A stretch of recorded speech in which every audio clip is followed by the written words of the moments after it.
আজ আমি তোমাদের যেটা পড়াবো সেটা হলো বেসিক প্যারামিটার্স অফ ইলেকট্রনিক্স। ঠিক আছে, তো বেসিক প্যারামিটার্স অফ ইলেকট্রনিক্স জানার আগে ফার্স্ট অফ অল জানতে হয় যে ইলেকট্রনিক্স কী।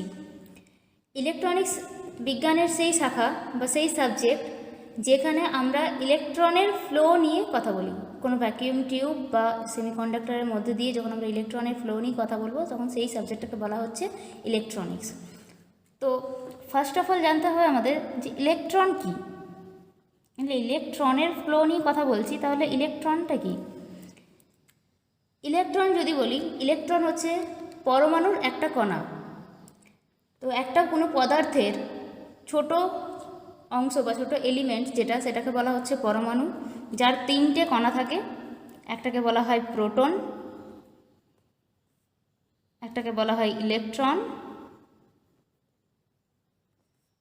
আর একটাকে বলা হয় নিউট্রন।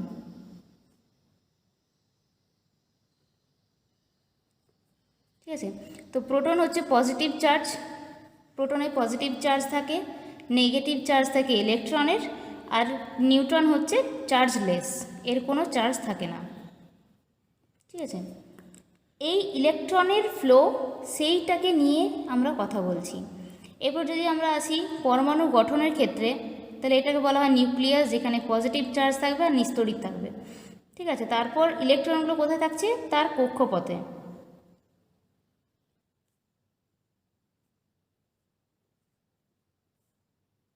ঠিক আছে, ইলেকট্রনগুলো থাকছে তার কক্ষপথে।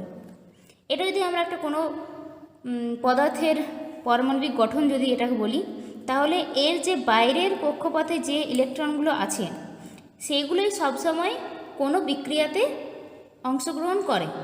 ঠিক আছে, তো এই যে বাইরের কক্ষপথের ইলেকট্রনগুলো আছে এদের বলা হয় ভ্যালেন্স ইলেকট্রন বা যোজ্যতা ইলেকট্রন। আর যখন আমরা ইলেকট্রনের ফ্লো নিয়ে কথা বলবো, ফ্লো কিন্তু এই বাইরেরগুলোই হয়, মানে যার সাথে নিউক্লিয়াসের যে বন্ধনটা যার সাথে যত কম, সেইগুলোর বাইরে বেরিয়ে আসে বা সেগুলোরই ফ্লো দেখা যায়। ঠিক আছে, এই যে বাইরের কক্ষপথে এগুলোকে বলা হচ্ছে ভ্যালেন্স ইলেকট্রন। এই ইলেকট্রনগুলোই ফ্লো করে। ঠিক আছে, নেক্সট এবার আসি বেসিক প্যারামিটার্সের মধ্যে পড়ে একটা জিনিস, যেটা হচ্ছে কারেন্ট। আমরা কারেন্ট কাকে বলবো?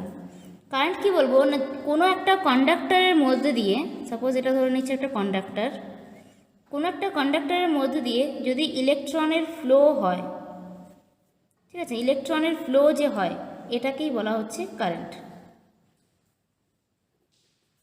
এটা একটা কন্ডাক্টর যদি ধরি, এই কন্ডাক্টরের মধ্যে দিয়ে ইলেকট্রনের যে ফ্লো, ফ্রি ইলেকট্রনের ফ্লো, আমরা তাহলে এটাকে বলতে পারি flow of free electron.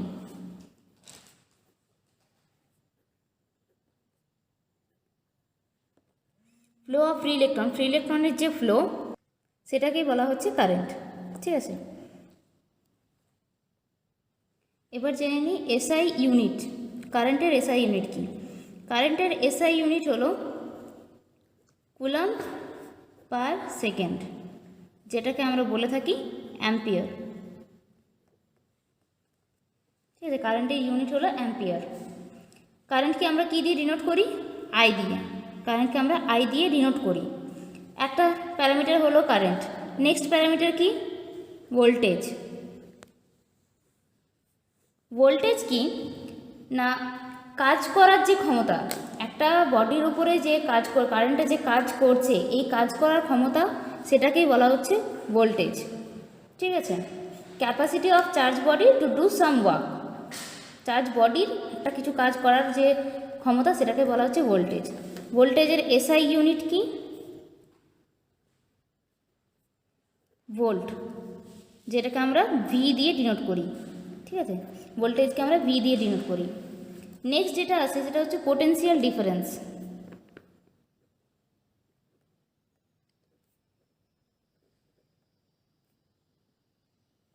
Potential difference কি না, দুটো পোটেনশিয়ালের মধ্যে ডিফারেন্স যেটা, সেটাকে বলা হচ্ছে, মানে সাপোজ ধরে নিচ্ছি এই প্রান্তটাকে আমরা বলছি এ, এটাকে বলছি বি।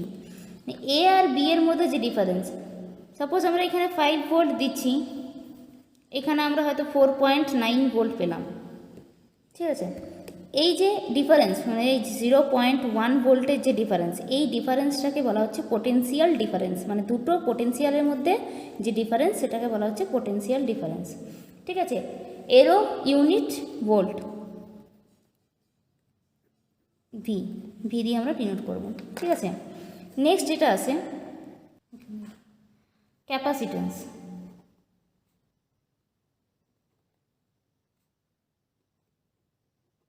ক্যাপাসিটেন্স কি? ক্যাপাসিটেন্স আমরা নামটা শুনে থাকি, অনেক সময় শুনেছি আমরা, এটাকে আরেকটা নামে বলা হয়, এটাকে বলা হয় কন্ডেন্সার। কন্ডেন্সার নামটা আমরা শুনেছি। তো ক্যাপাসিটেন্স কি না, এটা হচ্ছে সেই প্রপার্টি যার মধ্যে মানে একটা ইলেকট্রিসিটি বা ইলেকট্রিক যে আমরা ইলেকট্রিসিটি যেটা আমরা বলছি সেই জিনিসটা স্টোর থাকতে পারে। ঠিক আছে, সেই জিনিসটাকে স্টোর করতে পারে। ক্যাপাসিটেন্স দেখতে কীরকম হয়, দুটো কন্ডাক্টিং প্লেট, এটা একটা প্লেট, এটা একটা প্লেট, এই প্লেটের মাঝখানে ইলেকট্রিসিটিটাকে স্টোর করে রাখতে পারে, এটাই হচ্ছে ক্যাপাসিটেন্স। ক্যাপাসিটেন্সের সার্কিট ডায়াগ্রাম হলে আমরা কীরকম লিখব, এরকম, দুটোই সমান হবে। ঠিক আছে, দুটো যে প্লেট হবে দুটোই সমান হবে। আবার অনেক সময় আমরা ভোল্টেজের যে সিম্বলটা দিয়ে থাকি সেটা কিন্তু এরকম। ভোল্টেজের ক্ষেত্রে কী হয়, একটা বড় হয় একটা ছোট হয়, এটা পজিটিভ হয় এটা নেগেটিভ হয়, কিন্তু ক্যাপাসিটেন্সের ক্ষেত্রে দুটো সমান হবে। ঠিক আছে, এটার সাথে এটা গুলিয়ে ফেলার চান্স থাকে অনেক সময়। তো ক্যাপাসিটেন্সকে আমরা কী দিয়ে ডিনোট করে থাকি, ক্যাপাসিটেন্সকে আমরা ক্যাপিটাল সি দিয়ে ডিনোট করে থাকি। ঠিক আছে, ক্যাপাসিটেন্সের এসআই ইউনিট কি না, ফ্যারাড, যেটাকে আমরা ক্যাপিটাল এফ দিয়ে ডিনোট করি। ঠিক আছে, নেক্সট আসে রেজিস্ট্যান্স। রেজিস্ট্যান্স কি না, একটা কন্ডাক্টরের মধ্যে দিয়ে যখন কারেন্ট ফ্লো করছে সেই ফ্লোটাকে বাধা দেওয়ার যে প্রবণতা সেটাকে বলা হচ্ছে রেজিস্ট্যান্স।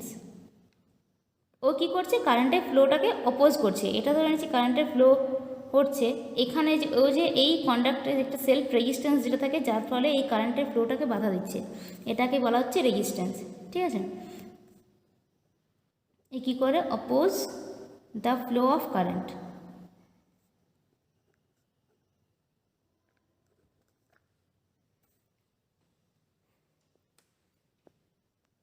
রেজিস্ট্যান্সের এসআই ইউনিট কি, ইউনিট হচ্ছে ওহম, যেটাকে আমরা এরকম সিম্বল দিয়ে ডিনোট করি। ঠিক আছে, রেজিস্ট্যান্সকে মেজারমেন্টের ভিত্তিতে মানে ওর ভ্যালুর ভিত্তিতে ওকে তিনটে ভাগে ভাগ করা যায়, এটাকে 3 টাইপসে ভাগ করা হয়। কি কি, একটা হয় লো, একটা মিডিয়াম, একটা হচ্ছে হাই। এই তিনটে টাইপসের রেজিস্ট্যান্স আমরা পাই। তো লো কোন ভ্যালুটাকে বলবো না, 1 ওহম বা তারও কম, সেটাকে আমরা বলছি লো রেজিস্ট্যান্স। মিডিয়াম রেজিস্ট্যান্স কাকে বলবো না, অ্যাবাভ 1 ওহম, 1 ওহমের থেকে বেশি, অ্যান্ড আপ টু 10⁵ ওহম। ঠিক আছে, মানে 1 ওহমের থেকে বেশি হবে কিন্তু 10⁵ অবধি হবে, বা 10⁵ এর নিচে অবধি হবে। আর হাই কাকে বলবো, হাই রেজিস্ট্যান্স 10⁵ ওহম অ্যান্ড তার অ্যাবাভ, 10⁵ ওহম অ্যান্ড অ্যাবাভ। ঠিক আছে, এর বেশি সেটাকে আমরা বলছি হাই রেজিস্ট্যান্স। আবার রেজিস্টারকে এরকম ওর কী বলবো ক্যারেক্টারিস্টিক্সের দিক দিয়ে ওকে আবার দুটো ভাগে ভাগ করা হয়। সেটা একটা হচ্ছে ফিক্সড রেজিস্ট্যান্স বা রেজিস্টার, একটা হচ্ছে ভ্যারিয়েবল রেজিস্টার।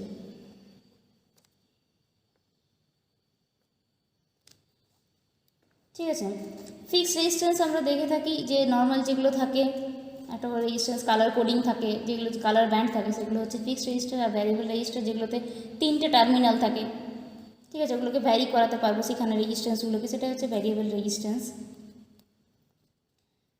আচ্ছা, রেজিস্ট্যান্সের ভ্যালু আমরা দুটো জিনিসের দ্বারা এমনি বেড়ে যেতে পারে। ঠিক আছে, আমরা না বাড়ালেও বেড়ে যেতে পারে। দুটো কারণ কি কি, একটা হচ্ছে যে যদি টেম্পারেচার বেড়ে যায় তখন রেজিস্ট্যান্স বেড়ে যায়। কোনো কন্ডাক্টরের মধ্যে যদি রেজিস্ট্যান্স থাকে, যদি না রেজিস্ট্যান্স থাকবেই, তো সেই রেজিস্ট্যান্সটা ইনক্রিজ হয়ে যায় কখন, যখন টেম্পারেচার বেড়ে যাবে।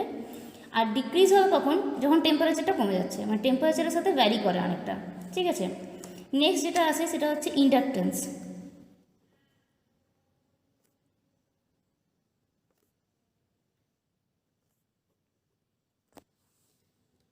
ইন্ডাকটেন্স কি না, ইন্ডাকটেন্স আমরা কয়েল দেখে থাকি, অনেক সময় দেখতে হয় এরকম আমরা কয়েল দেখে থাকি, এটাকে বলা হয় ইন্ডাকটেন্স।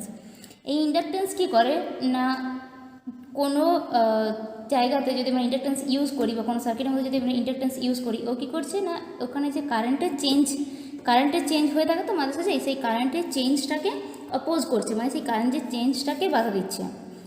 ঠিক আছে, এটা হচ্ছে ইন্ডাকটেন্স। ইন্ডাকটেন্সকে আমরা কী দিয়ে ডিনোট করি? ক্যাপিটাল এল দিয়ে ইন্ডাকটেন্সকে ডিনোট করি। এর এসআই ইউনিট কি না হেনরি, এটাকে আমরা ডিনোট করে থাকি ক্যাপিটাল এইচ দিয়ে। ঠিক আছে, এগুলো হচ্ছে basic parameters of electronics. Thank you.